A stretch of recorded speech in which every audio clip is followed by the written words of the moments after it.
Muito bem, meus irmãos, bom é podermos cantar em adoração ao nosso Deus. Eu quero, nessa noite, iniciar com os irmãos, talvez umas 3 ou 4 pregações sobre o ofício do diácono. A nossa Constituição determina que em momentos de eleições o pastor deva instruir a igreja sobre o ofício daqueles que serão eleitos. Por isso, eu quero convidá-los a abrir suas Bíblias no livro de Atos dos Apóstolos, capítulo de número 6, os versículos de 1 a 6, nós vamos iniciar exatamente pelo fundamento, pela fundação, origem desse ofício. Atos 6, de 1 a 6. Atos dos Apóstolos, capítulo 6, os versículos de 1 a 6. Eu farei a leitura e os irmãos acompanharão em suas Bíblias. Diz assim a palavra do Senhor. Ora, naqueles dias, multiplicando-se o número dos discípulos, houve murmuração dos helenistas contra os hebreus, porque as viúvas deles estavam sendo esquecidas na distribuição diária. Então, os 12 convocaram a comunidade dos discípulos e disseram: não é razoável que nós abandonemos a palavra de Deus para servir às mesas. Mas, irmãos, escolhei dentre vós 7 homens de boa reputação, cheios do Espírito Santo e de sabedoria, aos quais encarregaremos deste serviço. E quanto a nós, nos consagraremos à oração e ao ministério da palavra.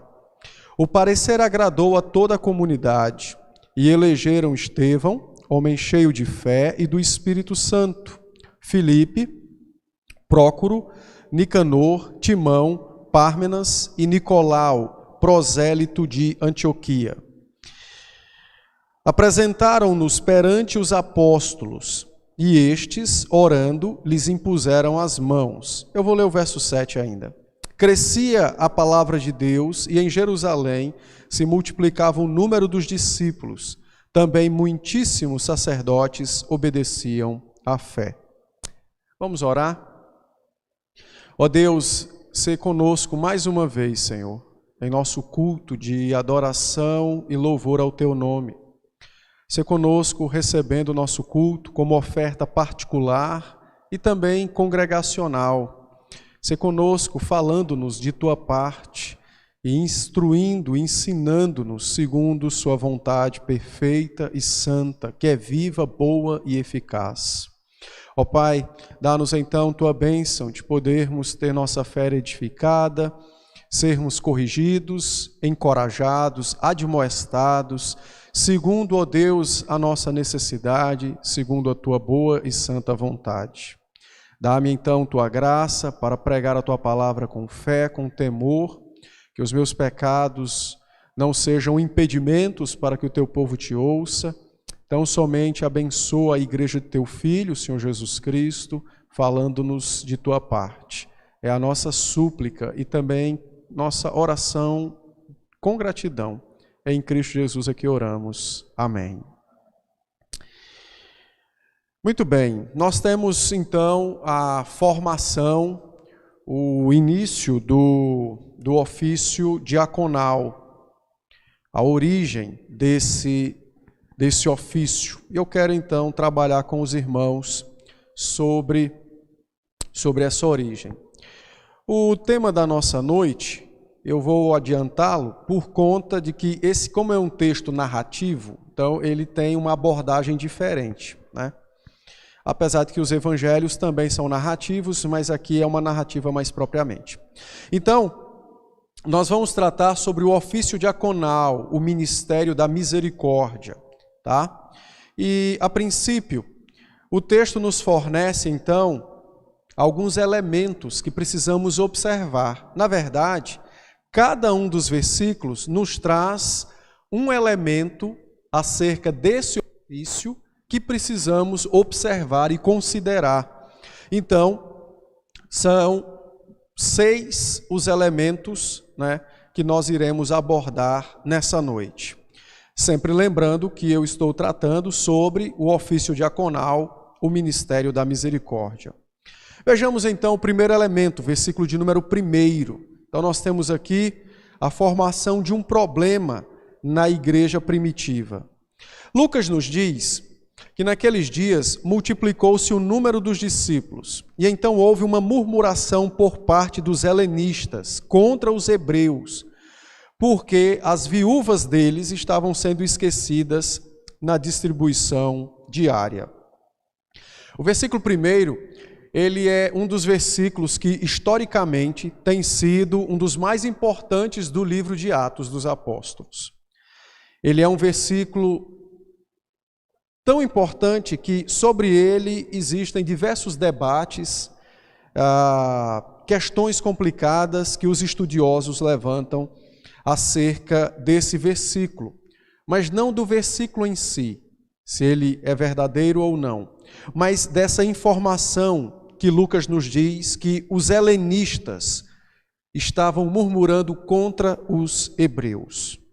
Então, as disputas, as demandas se dão sobre a definição de quem é esse grupo ou de quem era esse grupo chamado helenistas. A princípio, nós iremos optar pela via tradicional, que é a via que é entendida desde a Reforma até os dias de hoje. Esses helenistas possivelmente eram judeus que moravam ou nasceram fora da terra de Israel. E mais tarde, então, eles nasceram fora de Israel, talvez nas cidades fora da Palestina, cidades conhecidas como cidades da diáspora. E esses judeus dessas regiões específicas, eles alimentavam um sonho de, na velhice, retornar para Jerusalém, para o território de Israel.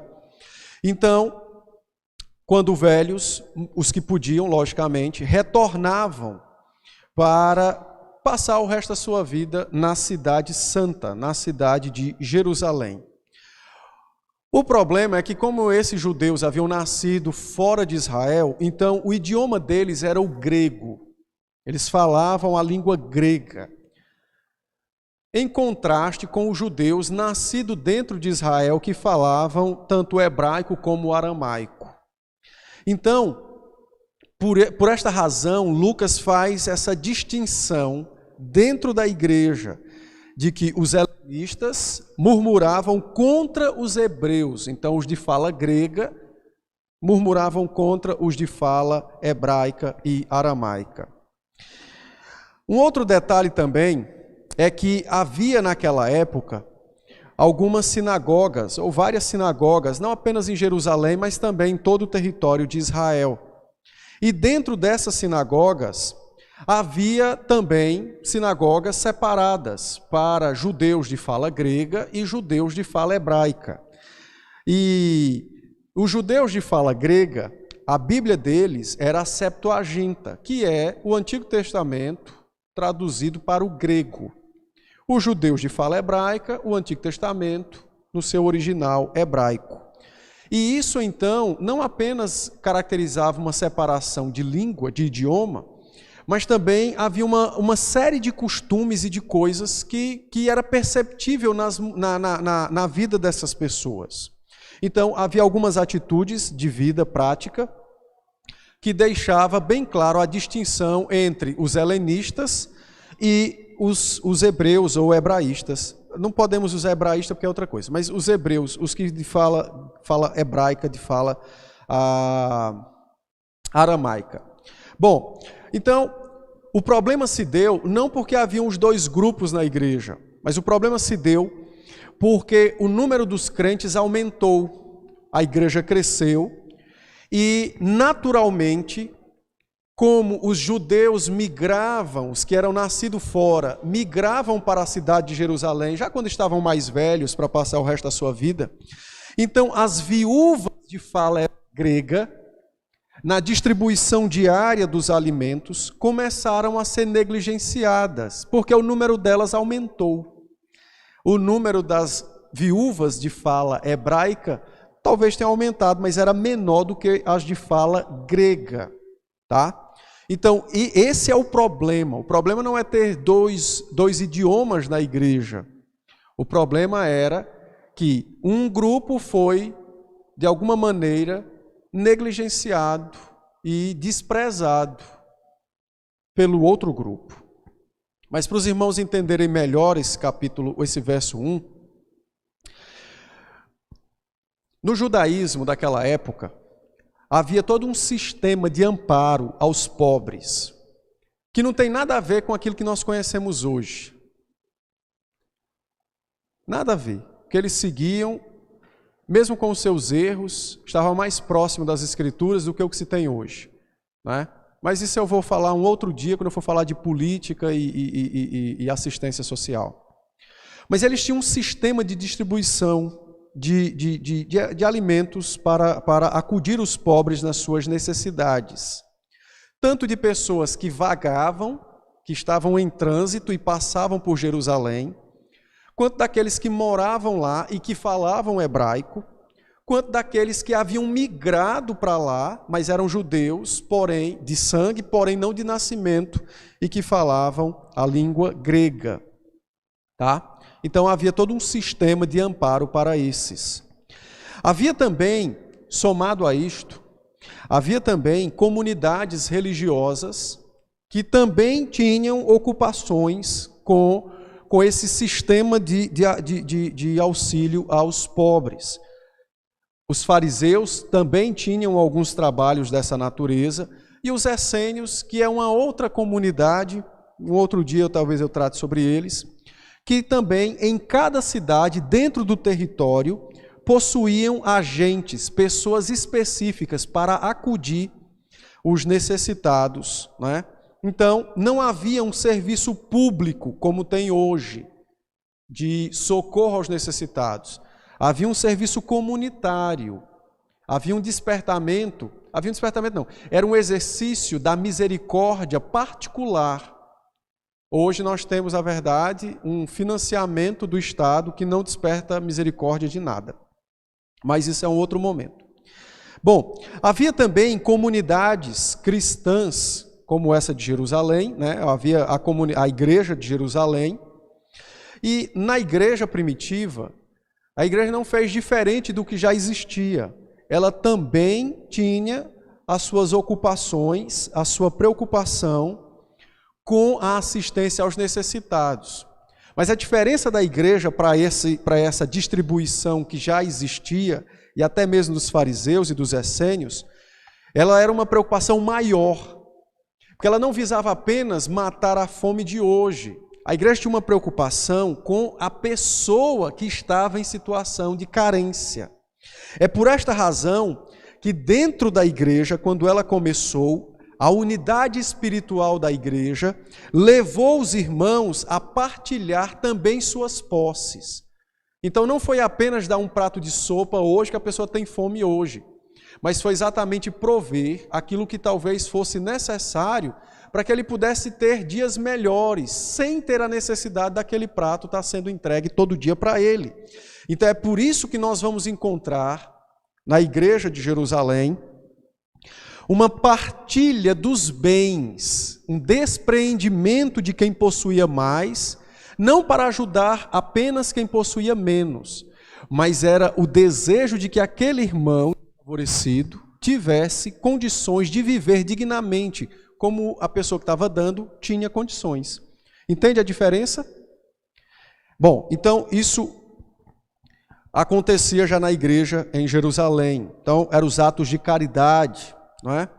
Bom, mas o número cresceu, os crentes foram aumentando com o passar do tempo, e a viúva dos gregos, ou dos judeus de fala grega, também começaram a crescer o seu número. E aí agora você tem um probleminha na igreja, que era o seguinte: havia uma grande dependência pelo alívio que a igreja promovia. Então, isso logicamente que exigiu uma partilha muito mais cuidadosa do que no começo, que você tinha menos, a partilha poderia ser mais generosa para todos que necessitavam. Agora o número aumentou. Então a partilha, a divisão, vai exigir também de quem precisa compaixão para com outros, porque o número subiu e precisavam então do auxílio da igreja para o alívio de suas necessidades. Pois bem, a maioria então daquela igreja, dos membros daquela igreja, eram de judeus hebraístas. A maioria era de judeus hebraístas, ou seja, judeus de fala hebraica.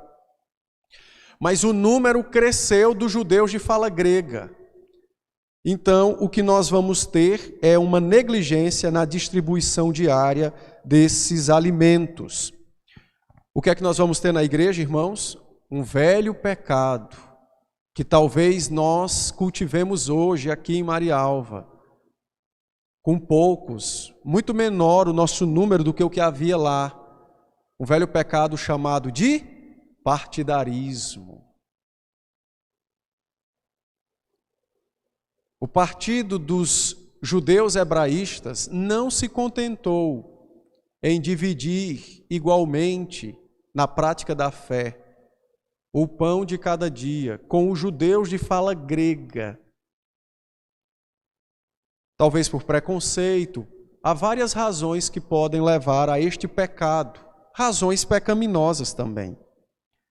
Mas o que nós temos é que já no início da igreja, quando o número cresceu um pouco mais, então algumas vaidades tomaram conta do coração de alguns irmãos. E você tem um problema na igreja. Algumas pessoas, mesmo que precisando, foram deixadas em necessidade para satisfazer desejos, para satisfazer egoísmo, para satisfazer vaidades do seu próprio coração. E aqui, queridos, nós temos uma aplicação já para a nossa vida. E a aplicação é exatamente essa. O partidarismo é algo extremamente perigoso. É um dos pecados, quando adentra a igreja, que tem o poder de promover uma grande mortandade entre os crentes. Porque o partidarismo, ele quebra a comunhão dos crentes com os crentes. E aí, se quebra a comunhão dos crentes com os crentes, eles não vão poder viver, ainda que imperfeitamente, mas eles não vão poder viver aquilo que Cristo disse quando resumiu os mandamentos: amar a Deus acima de todas as coisas e o meu próximo como a mim mesmo. Eles vão quebrar ambos os mandamentos. Então eles também vão quebrar sua comunhão com Deus. O partidarismo é uma desgraça que precisa todos os dias ser arrancado do nosso coração. Porque o nosso coração, por causa da queda, naturalmente é partidarista. Agora adivinhe qual é o partido que mais nós defendemos? Pense comigo, qual é o partido que mais você defende? É o seu. E você pode ser partidarista no seu casamento, na criação dos seus filhos, no seu trabalho, num cruzamento aqui. Por que às vezes acontecem certos acidentes? De fato, é imprudência, mas quando você vai observar a imprudência, há um senso de partidarismo. Eu tenho a prioridade, os outros que me esperem ou que me aguardem. E quando o partidarismo entra dentro da igreja, ele dissolve relacionamentos, ele quebra a comunhão da igreja, tanto internamente dos crentes com eles, como deles com Cristo. O partidarismo é um pecado que nasce de um outro pecado do nosso coração, chamado o egoísmo vaidoso. Eu acho muito interessante essa colocação de o egoísmo vaidoso, porque o egoísmo já é uma desgraça por si só. E o egoísmo vaidoso é quando você é egoísta com motivações vaidosas. Porque há egoísmo com motivações meramente egoístas, de caráter idólatra, coisas que muitas vezes estão mais profundas no coração. Mas o egoísmo vaidoso, a sua base é as vaidades. No caso desses irmãos, por que as viúvas egoístas estavam sendo negligenciadas na distribuição do pão? Simplesmente porque os judeus de fala hebraica tinham uma consideração dos judeus helenistas, achavam que eles eram judeus de segunda categoria. Ou seja, a sua fome não é igual à minha tem mais prioridade do que a sua. Então, é um egoísmo de natureza vaidosa, ou seja, é um egoísmo alimentado por vaidades que me levam a ser partidarista. E quando estas coisas entram na igreja, então, movidas por esse coração egoísta, vaidoso, as pessoas lutam, elas brigam, elas enfrentam umas às outras, buscando uma única coisa: a satisfação de suas causas próprias, a satisfação de suas vaidades próprias, em detrimento das necessidades dos outros. Tiago vai escrever a sua carta e no capítulo 4 ele diz: existe guerras e contendas entre vós. De onde procede? Senão dos desejos malignos que vocês nutrem nos seus corações. Irmãos, nós precisamos olhar as Escrituras como de fato ela é. Ela é a palavra de Deus, instrumento poderoso para discernir o que está dentro de nós, aquilo que muitas vezes os olhos não veem. Mas como a própria Bíblia diz, o Senhor penetra, sonda e vasculha o interior do nosso coração. O problema não foi causado porque havia gente demais precisando. O problema foi causado porque uns não queriam que outros recebessem no mesmo tempo, na mesma quantidade que eles. Será que nós também não já nos comportamos assim, partidaristas na igreja? Pense comigo. Será que você não já se comportou assim, tanto na igreja, como no seu lar, como no seu trabalho, como em todas as áreas da vida? Se nós não vigiarmos nosso coração, nós seremos praticantes de um egoísmo vaidoso, que buscaremos em todas as instâncias da vida uma única coisa: satisfazer a nós mesmos. Isso é um pecado terrível, meus irmãos, que destrói todo tipo de relacionamento. E dentro da igreja não seria diferente. Quando nós somos partidaristas, automaticamente nós temos atitudes tirânicas. Todo mundo fala mal do Hitler, mas de vez em quando nós somos quase igualzinho a eles, só que numa proporção menor. Uma proporção menor. Enquanto Hitler julgou que o seu povo era o melhor que havia na face da terra, eu julgo que eu sou o melhor que há na face da terra. É apenas menor a proporção. Mas a fonte do pecado é a mesma. E então, como um tirano, eu vou buscar dominar os outros. E para isto eu uso diversas coisas. Desde a chantagem, e pense como no conselho eu e os presbíteros sofremos com chantagem dos membros da igreja. É porque se não for assim, talvez não sei o quê, sempre ameaçando. E nós temos que ter uma goela, que não é uma garganta, mas uma goela do tamanho desse púlpito para engolir sapo, Porque, na verdade, a resposta que merecia ser dada, ainda que com compaixão, seria: filho, você é adulto. Responsabilize pelos seus atos. Ou seja, quer sair? Vá em paz. Não fique tentando controlar o conselho com chantagem, não. Mas quando nós somos partidaristas, nós somos automaticamente tiranos. E nós vamos tentar dominar os outros usando elementos. No casamento é a mesma coisa, os maridos tentam dominar as esposas para satisfazer seus desejos, eles vão usar aquilo que ele tem na mão, as armas que eles têm na mão. As mulheres usarão as suas, os filhos usarão as deles contra os pais, e assim por diante. Mas lembrem-se, esse comportamento ele é pecaminoso. Ele não é de Cristo. Ele é de Satanás. Ele é de Satanás. É um comportamento insubmisso a Cristo e a sua palavra. Ele não é dos céus. Ele é do inferno. Olha a gravidade desse texto. Algumas viúvas helenistas tiveram que passar um dia ou dois, ou não sei quantos, o texto não nos diz, fome ou sede ou qualquer outra necessidade, por causa de que um grupo vestido de orgulho vaidoso julgou que a necessidade delas era menor do que a deles. Então o partidarismo nos leva a cometer crueldades das quais nós achamos que nunca seremos capazes. Mas somos, é só nos entregar ao nosso próprio pecado. Então, a igreja de Jerusalém estava sofrendo, não apenas com o crescimento numérico de pessoas que necessitavam de socorro, porque isso logicamente traz algumas demandas, mas o que provocou o problema foi um pecado, partidarismo, egoísmo vaidoso, que levou uns buscarem a dominação sobre outros.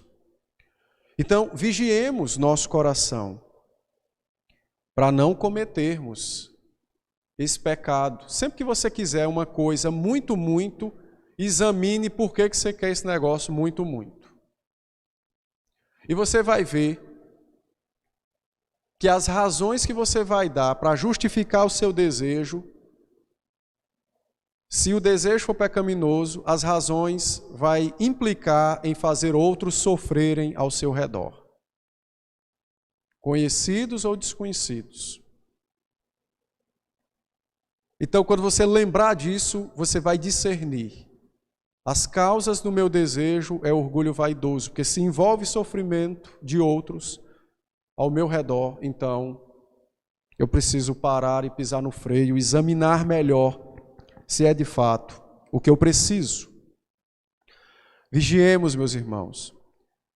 Se nós lutarmos contra esse pecado todos juntos, melhor e maior será a nossa comunhão na igreja, melhor e maior será a nossa união no lar, melhor e maior será nosso testemunho aonde quer que estivermos. Jadir e a Márcia têm funcionários. Às vezes, por que funcionário briga uns com os outros? Não é porque querem agradar o patrão. Talvez digam isso. Pode até ser que tenha um que queira de fato fazer isso de boa intenção. Mas no fundo, se você examinar de forma mais aprofundada, você vai ver um pezinho de partidarismo.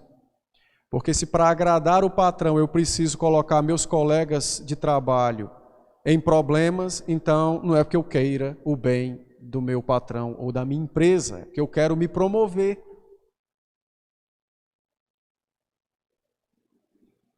Então nós precisamos olhar os problemas da vida pela palavra, porque ela vai discernir o que está na causa, na razão, na raiz daquele problema. Então lutemos contra isso e busquemos a comunhão, busquemos a união em nossos lares e o testemunho na sociedade com um coração consagrado que busca fugir, lutar constantemente contra o partidarismo, o egoísmo vaidoso. Mas em segundo lugar, no verso 2, percebam o discernimento bíblico dos apóstolos sobre aquela questão. Então no verso 2 é assim: então os 12, eles reclamaram, né, para os apóstolos, os que haviam sido deixados sem o alimento. Então os 12 convocaram a comunidade dos discípulos e disseram: não é razoável que nós abandonemos a palavra de Deus para servir às mesas. Observe como os apóstolos possuem um discernimento bíblico da situação e das coisas. Irmãos, todas as vezes que eu me distanciar da Bíblia, eu vou perder o foco da vida e da realidade. Os apóstolos começam então a olhar agora e eles disseram o seguinte: o problema não é que, eu acredito que os helenistas disseram, olha, nós estamos sendo esquecidos na distribuição diária. Então os apóstolos convocaram os hebreus e perguntaram por que os responsáveis, né? Por que elas estão sendo esquecidas? Aí eles disseram, porque é muita gente, pode ser que tenha sido isso. Mas observe a perspicácia bíblica, a sabedoria bíblica, o discernimento bíblico dos apóstolos. Observe que no versículo 2, você não tem a palavra diácono nesse versículo, mas você tem a função do diácono nesse versículo. Olha, quando eles disseram, olha, nós não vamos abandonar a palavra para servir às mesas. Então, eles estão focando exatamente na necessidade, naquilo que de fato configura como a função do diácono, ministrar aos pobres. A expressão usada de servir às mesas, entenda como ministrar aos pobres. Eu não vou deixar, disse os apóstolos, nós não deixaremos a palavra para ministrar aos pobres.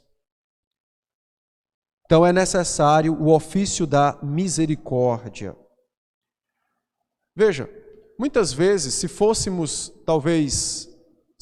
nós, talvez até desapercebido, nós iríamos tomar um partido.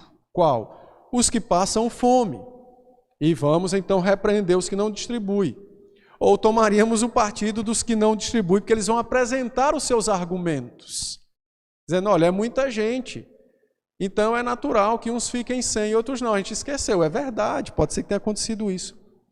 Mas os apóstolos não tomam partido, os apóstolos olham para o problema em si e discernem biblicamente. Se há um pecado de partidarismo, então só se consegue resolver um pecado desta natureza ensinando sobre o ministério do serviço, sobre o ministério da misericórdia, sobre ministrar aos pobres.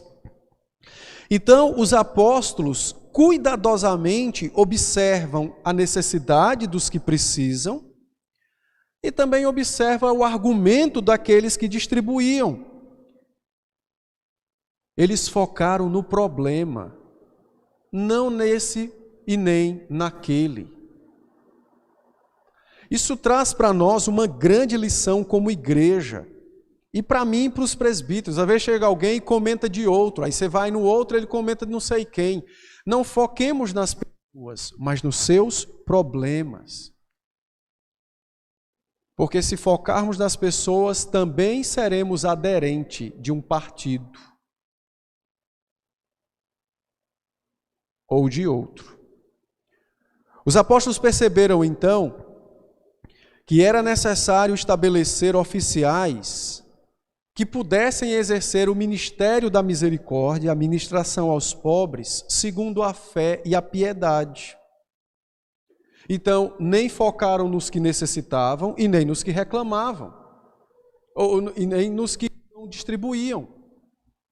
Porque não interessa se quem necessita muito ou pouco, e também não interessa se quem distribui esquecer um ou outro. O que interessa é que aquilo que é feito precisa ser feito para Deus.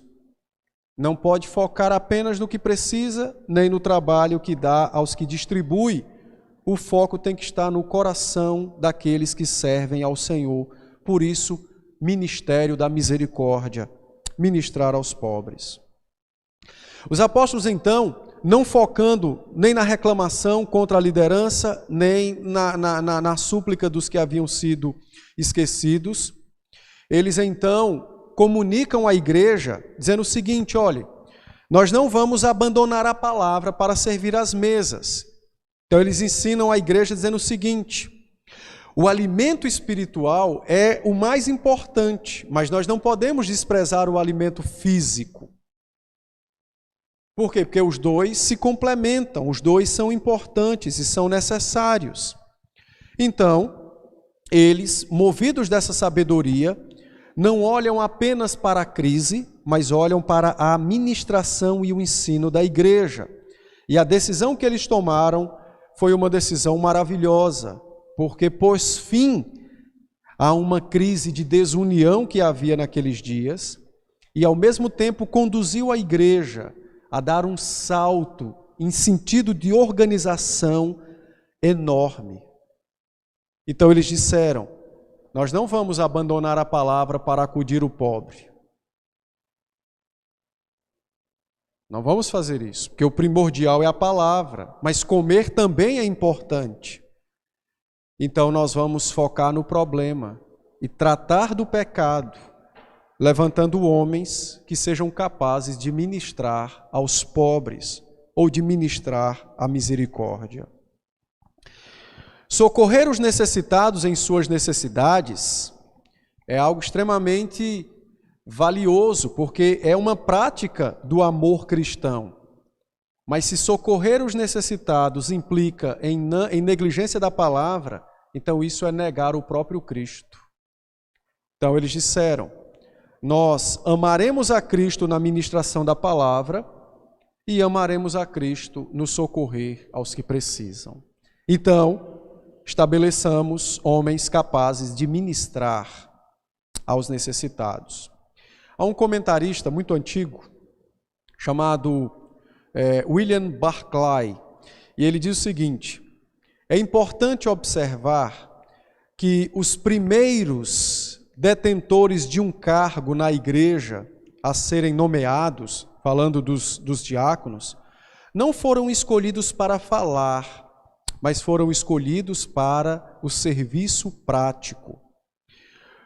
Os apóstolos contrastaram a fala da pregação com o servir de um prato de comida, mostrando exatamente que o motivo do problema não eram os que precisavam, porque eram muitos, nem os que, porque talvez haviam esquecido por alguma razão, mas eram as razões vaidosas do coração.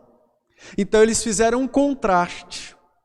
Escolhamos homens, não para ensinar, porque os que deveriam ensinar já haviam sido escolhidos por Cristo. Escolhamos homens para servir. Estão entendendo como é que se combate o partidarismo? É quando o coração se dispõe a servir. Porque é assim que se mata o egoísmo vaidoso no coração. E aqui, queridos, nós temos uma aplicação importante para nós como igreja. Os apóstolos perceberam as preocupações espirituais e materiais que estão relacionadas dentro da vida cristã, preocupações espirituais e materiais, duas faces de uma mesma moeda. Então eles nem priorizaram uma em detrimento da outra, mas eles focaram no problema que de fato deveria ser tratado. E isso nos ensina como a igreja precisa aprender a ser pastoreada. Chega um membro para o pastor, para o presbítero, e ele não quer o bem da igreja, ele quer que a causa dele seja defendida. Ora, se a minha causa é defendida contra o outro, então significa dizer que eu também sou partidário. Estou vestido de egoísmo vaidoso. Até as denúncias de pecado contra alguém têm que ser feitas visando a santidade de Cristo e a honra do seu nome. Porque quando é feito visando o mal que foi provocado contra mim, então esse tipo de acusação, ainda que ilegítima, ele é por motivos vaidosos. Isso impede reconciliação, comunhão, amizade na igreja. Estão entendendo como funciona? Os apóstolos focaram no mal, na raiz do problema. Não vamos negligenciar a palavra em detrimento da comida. A palavra é o primordial, mas o comer também é importante. Qual é a causa dessa turbulência? Espírito partidário, corações vaidosos, egoístas na igreja. Então a solução é: levantemos homens com corações como de Cristo, para ministrar aos pobres. E assim o problema será solucionado e a igreja viverá em paz. Então os apóstolos discerniram os problemas, discerniram o mal, discerniram as causas daquele problema. E nós, como igreja, precisamos entender que isso significa pastoreio, precisamos aprender a ser pastoreados. Pastoreio implica ser ovelha, conduzida por alguém. Mas quando eu quero ser pastor de mim mesmo, então eu não estou sendo ovelha.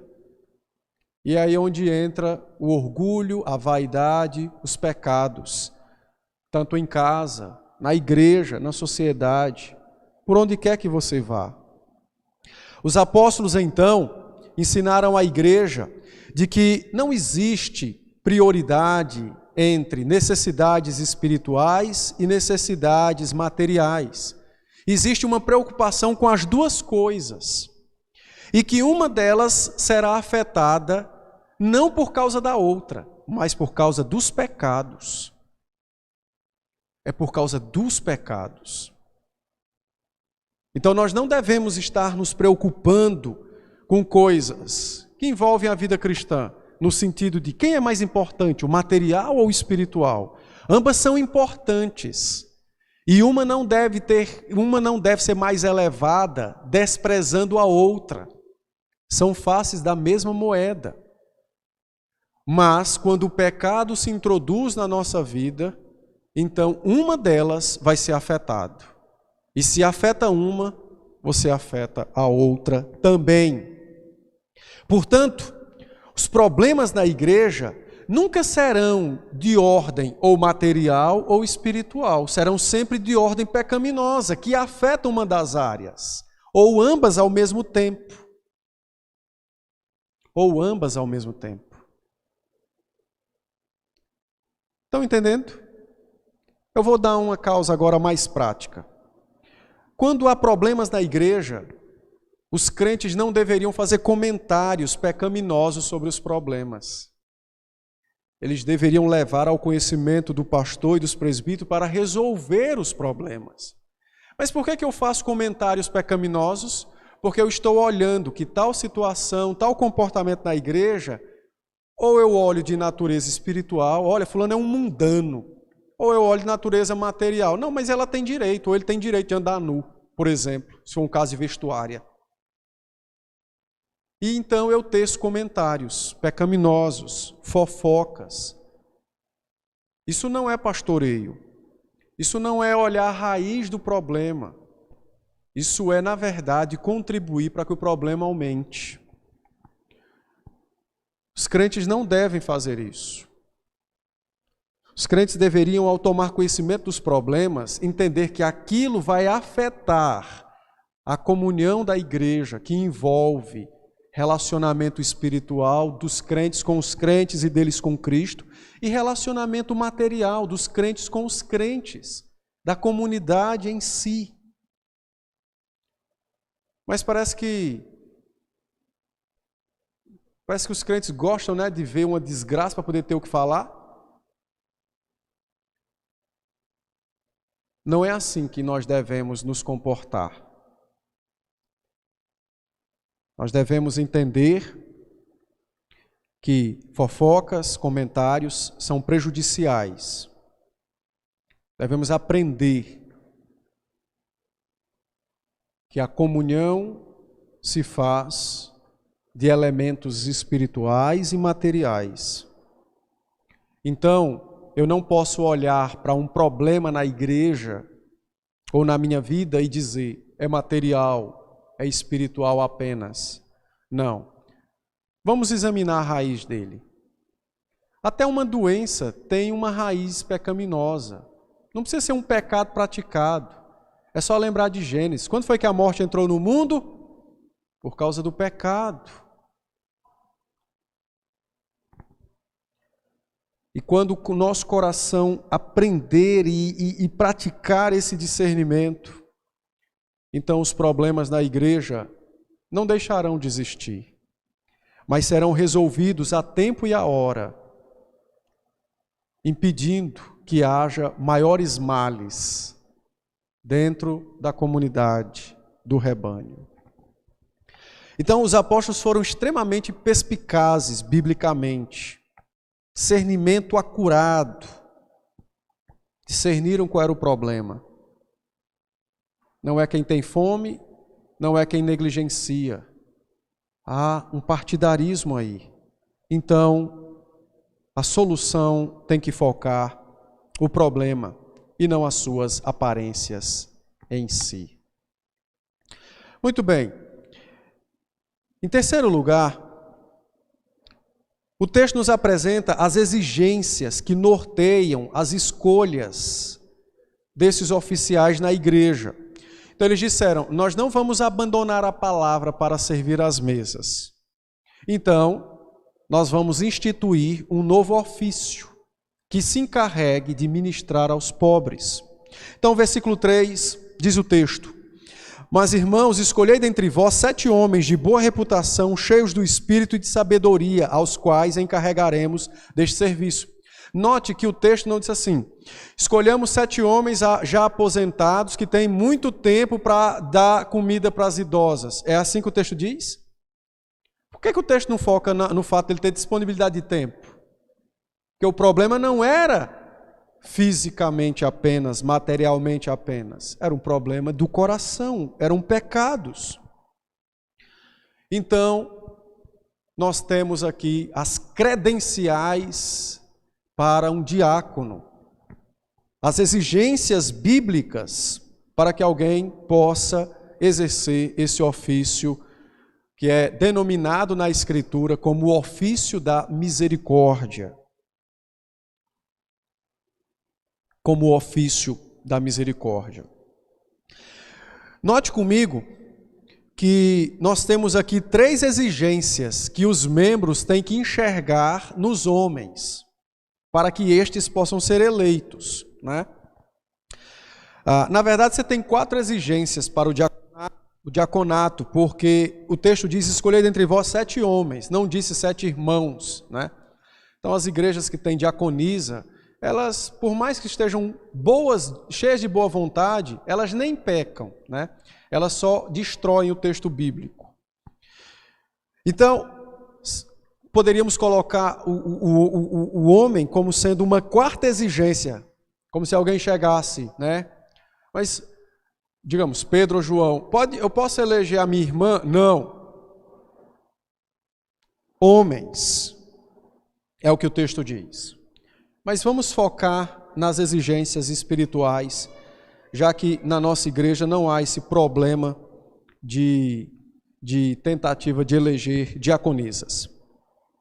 Então, 3 exigências e todas elas de natureza espiritual, questão de alma. Agora a pergunta é, como é que eu enxergo a alma do outro, pastor? Aí entra a parte material. Ele manifesta o que ele crê. Ele vive conforme o que ele crê. Nós somos o que cremos, disse os apóstolos.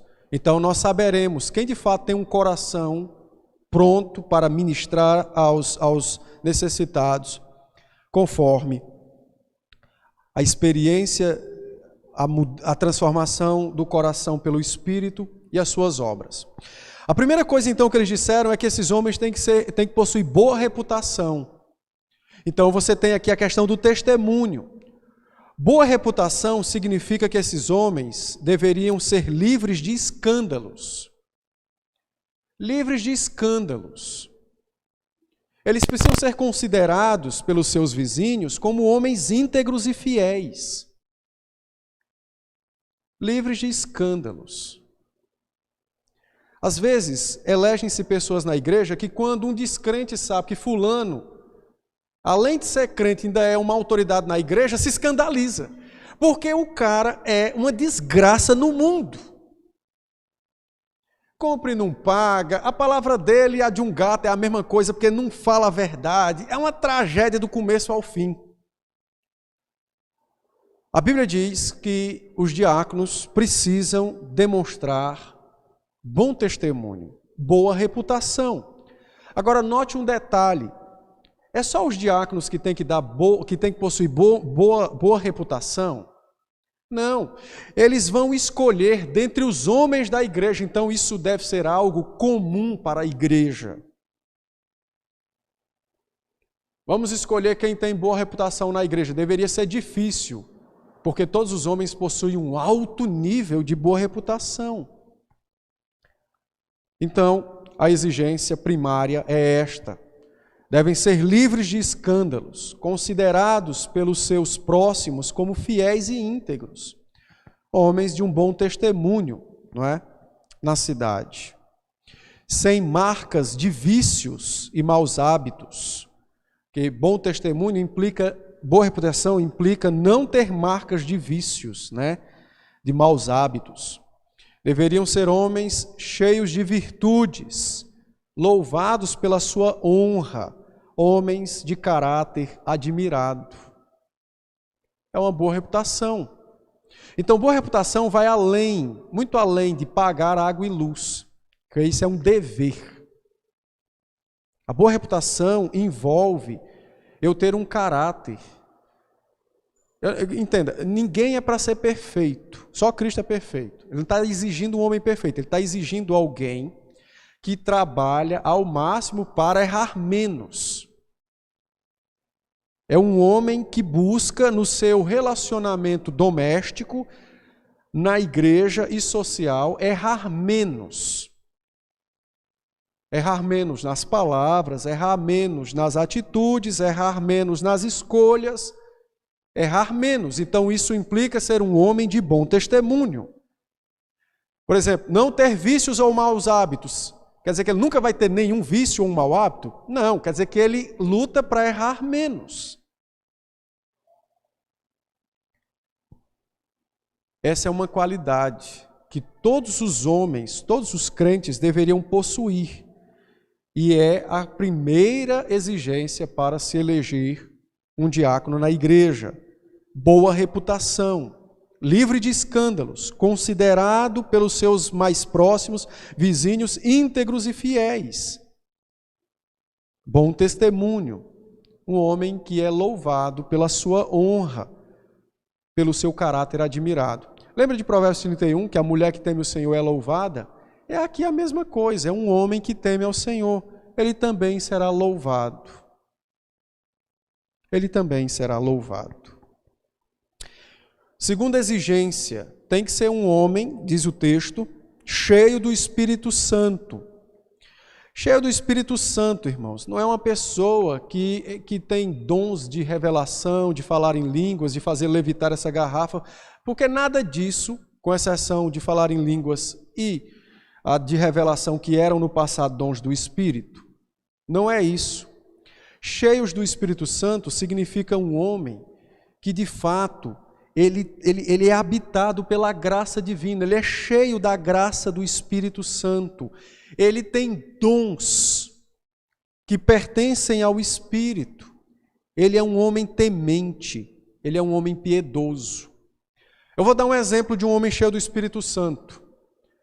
A Bíblia diz, por exemplo, lá em Gálatas, capítulo 5, que amor, bondade, longanimidade são frutos de quem? Da carne ou do Espírito? Do Espírito. Então são homens que têm um coração terno. São homens piedosos, são homens tementes a Deus. Ser cheio do Espírito Santo não é andar no asfalto como se estivesse levitando. Que às vezes é a concepção do povo, né? Vai no monte, vê Deus. Tudo é mentira. Só 3 viram Cristo transformado no monte. Os outros foi depois da glorificação, foi depois da ressurreição. E nenhum de nós estávamos lá. Então isso é história. Ser cheio do Espírito é possuir dons do Espírito. É possuir graça da parte do Espírito. É uma pessoa que discerne a Bíblia, é uma pessoa que lê a palavra, é uma pessoa que é sã doutrinariamente. Não é uma pessoa perfeita, mas é alguém que está dia após dia, crescendo na sua comunhão com Deus. É um homem piedoso, é um homem temente a Deus. Tem uma reunião de oração na igreja. Quem deveria ser os primeiros a desejar estar lá? Os oficiais, pastores e presbíteros, e dentre eles, os diáconos. Porque o Espírito Santo não é contrário à oração. Mas você vê como está invertido? Quem mais busca orar na igreja são as mães, graças a Deus por elas. Estão entendendo como é que funciona? Se eu não gosto de oração, eu também não gosto daquele que recebe orações.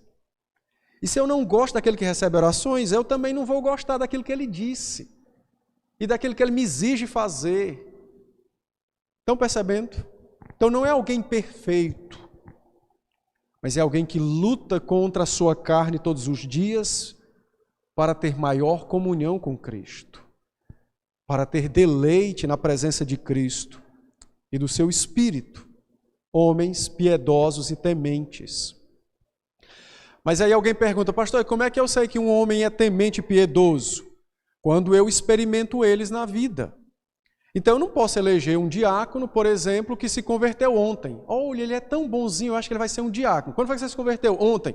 Aí você já vai eleger o cara?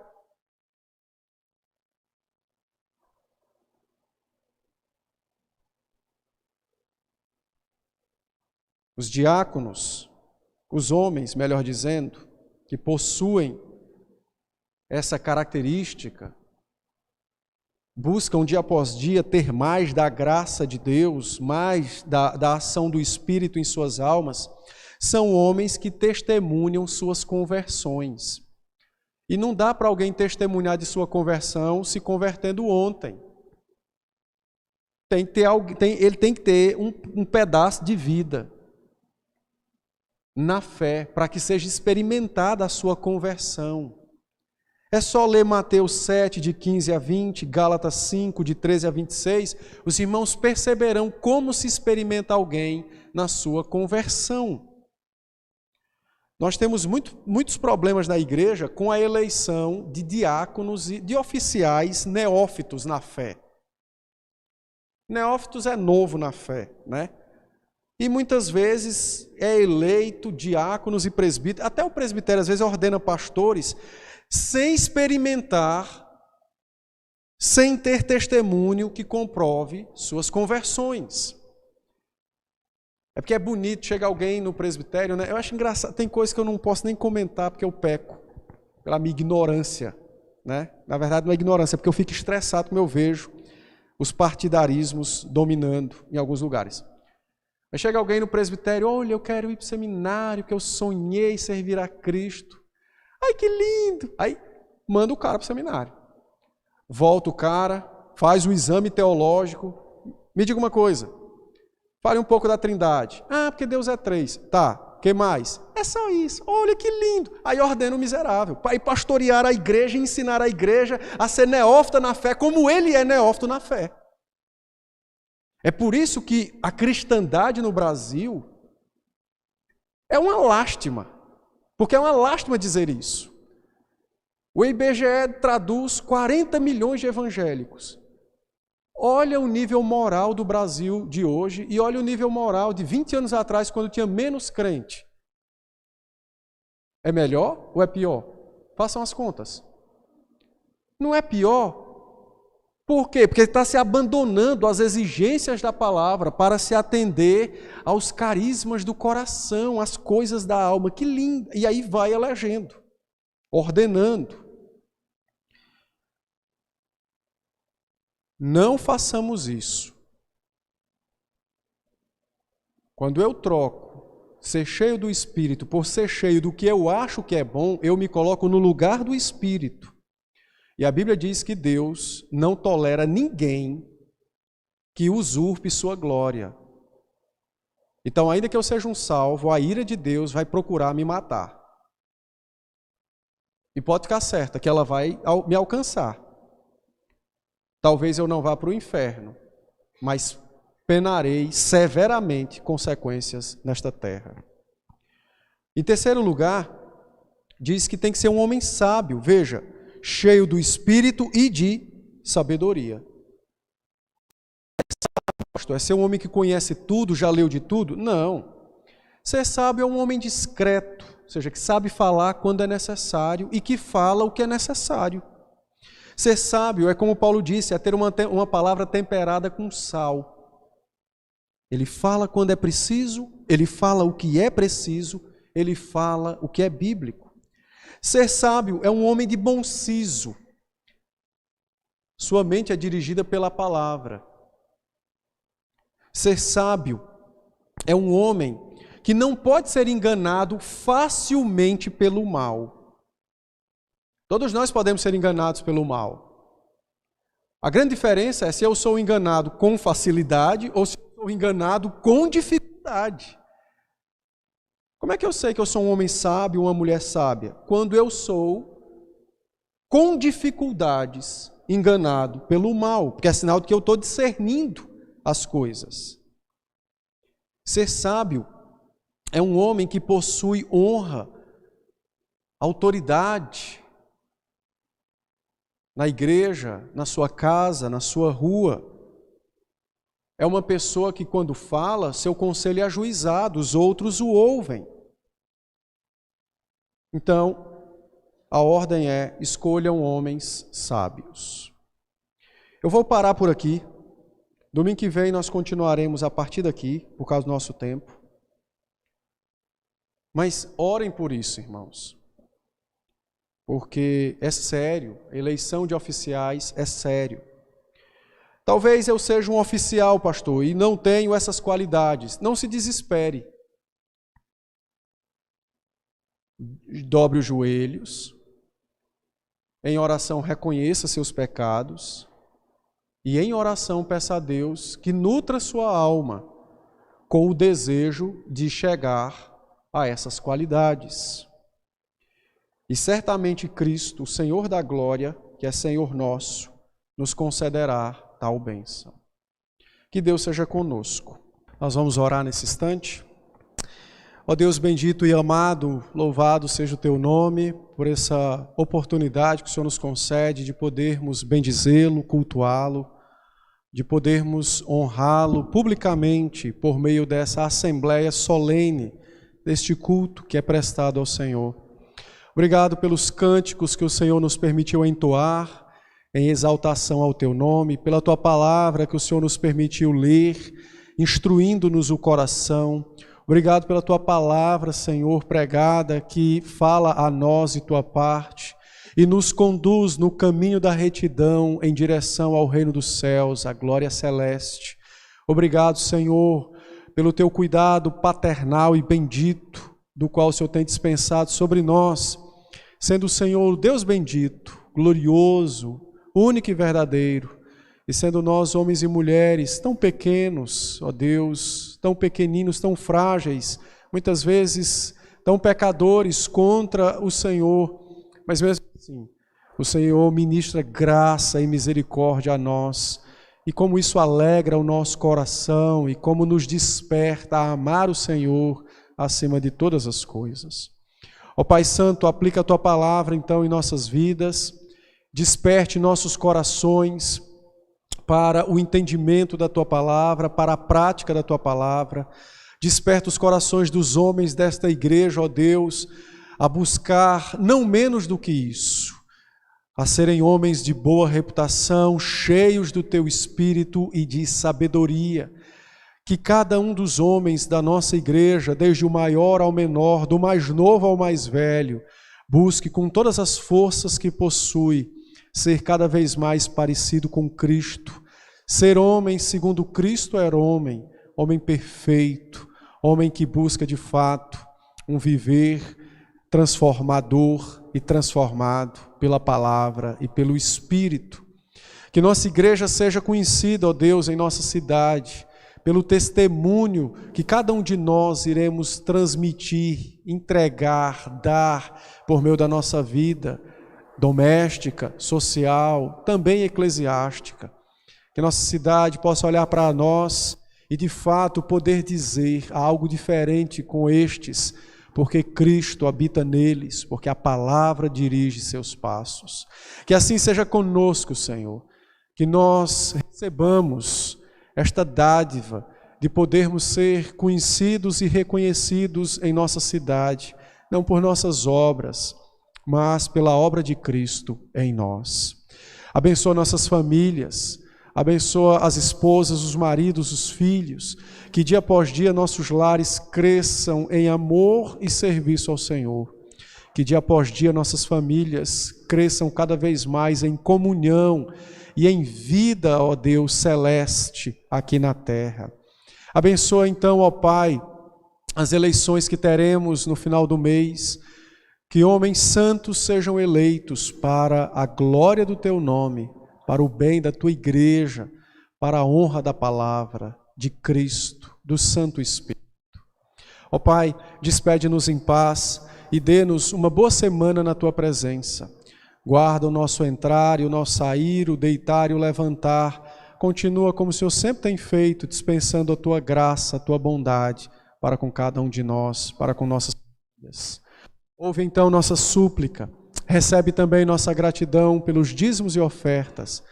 Que esses recursos sejam usados, ó Deus, para a honra da igreja, para a honra de Cristo, para a promoção do Evangelho aqui na terra. Despede-nos então em paz, debaixo da Tua bênção, é a nossa súplica com gratidão. Em nome de Jesus aqui oramos. Amém. E agora, queridos, ide em paz, que a graça do nosso Deus bendito, nosso Pai maravilhoso, o amor desse Deus bendito seja com cada um de nós. E a graça de Cristo, nosso Salvador, que a consolação, o conforto, a sabedoria, os dons do Espírito sejam sobre nós, agora e para todos sempre. Amém.